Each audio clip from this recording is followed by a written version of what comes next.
Hi everyone, welcome to the Rugby League History channel. Tonight I'm going to be bringing you my round 10 tips of the 2021 NRL Telstra Premiership. Last week in round 9 I got 6 out of 8. I got close to a perfect round. If anyone got a perfect round, let me know in the comment section below. But tonight I'm going to be bringing you round 10 tips. It's magic round. We're nearly halfway through the season. So all games are being played at Brisbane this week, Suncorp Stadium. Let's get into it with the first game, which is kicking off on Friday night between West Tigers and Newcastle. This game is pretty much a flip of the coin game, to be fair. Both sides are very inconsistent. Both sides are not the best defensive teams, and both sides have had pretty rough starts to start the year with some bad losses in between. West last week against the Gold Coast, I knew what was going to happen in that game.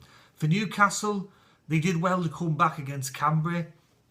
Looking at the two teams, I think that on paper, I'm leaning towards Newcastle, and I'm going to tip Newcastle to win between 1 to 8 points. I think it's going to be a close game. I think it might be a bit of a high-scoring match, but I just see Newcastle getting the win there on the Friday. The second game in Magic Round sees Manly-Warringah up against Brisbane. Interestingly enough, with this game, Manly is the home team and they're going to be in the Brisbane dressing room. So, strangely enough, Brisbane are going to be the away side for this match. Manly have been travelling quite well since Tom Trbojevic has come back to the club from injury. For Brisbane, there's two sides of the coin to them.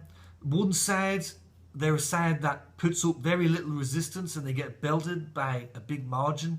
And on the other side of the coin, they're capable of working their way into games and almost grinding out a win. We saw that against Penrith and we saw that against North Queensland. In both of those games, they show that they're capable of putting in a good performance.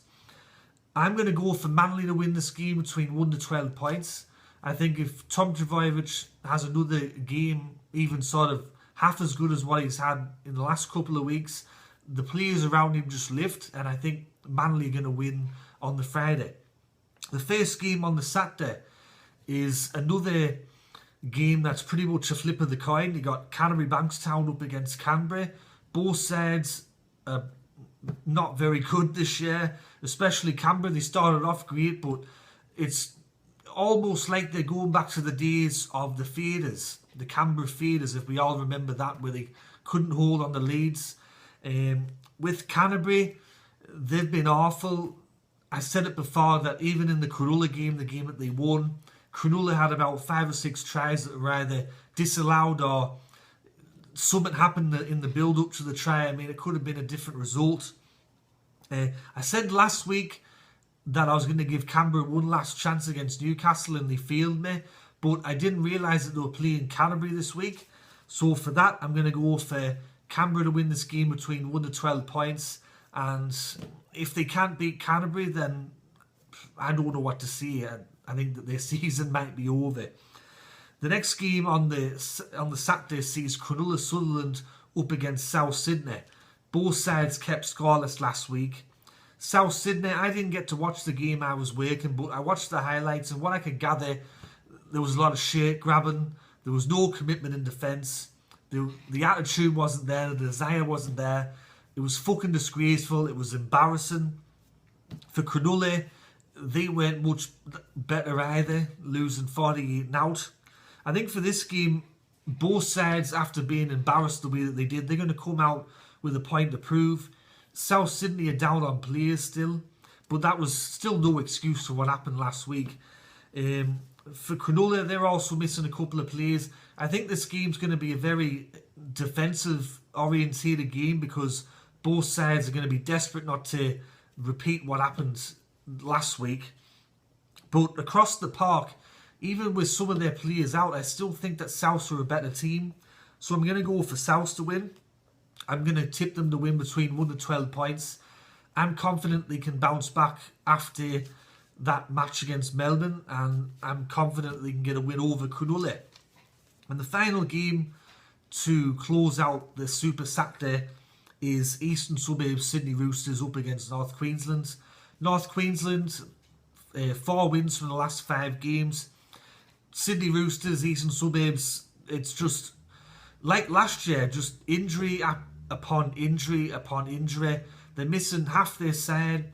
I thought last week against Parramatta that they put in a very brave performance.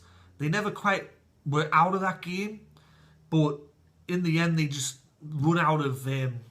They just run out of players, and a few things went against them as well.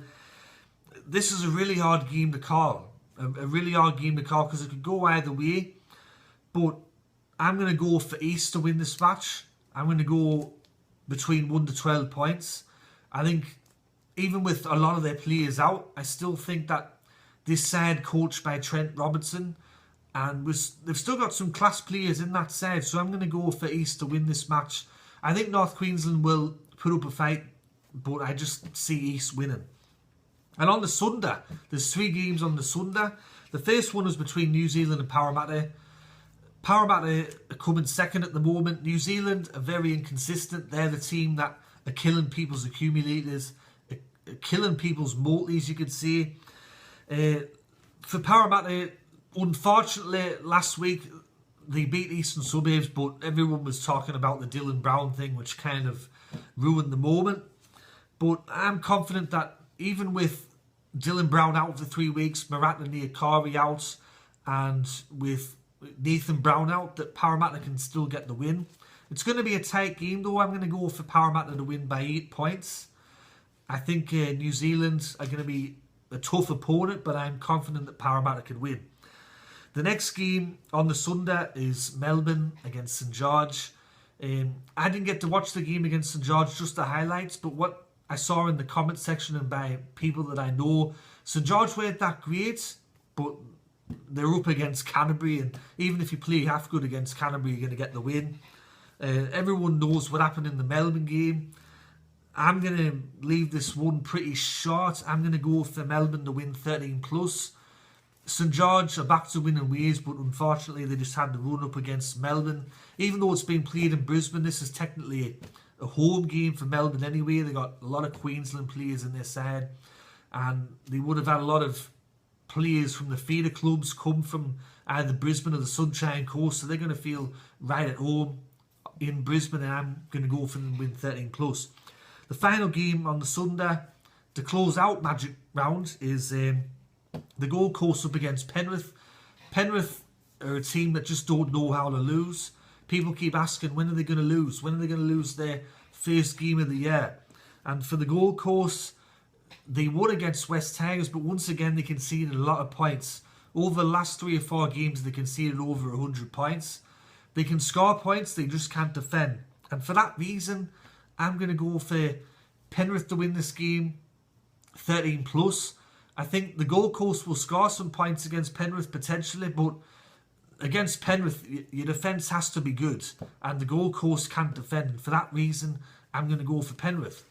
Anyways, everyone, that's me round 10 tips for Magic Round. Hope you enjoyed that. Let me know your tips in the comment section below. Anyways, everyone, I'm going to get out of here, and my next video is going to be the Parramatta review on the Sunday. I might do the Super League tips tomorrow, depending on work commitments, but stay tuned for those 2 videos. Anyways, this is Rugby League History, signing off, and I'll catch you all later. Alright, tatty bye now.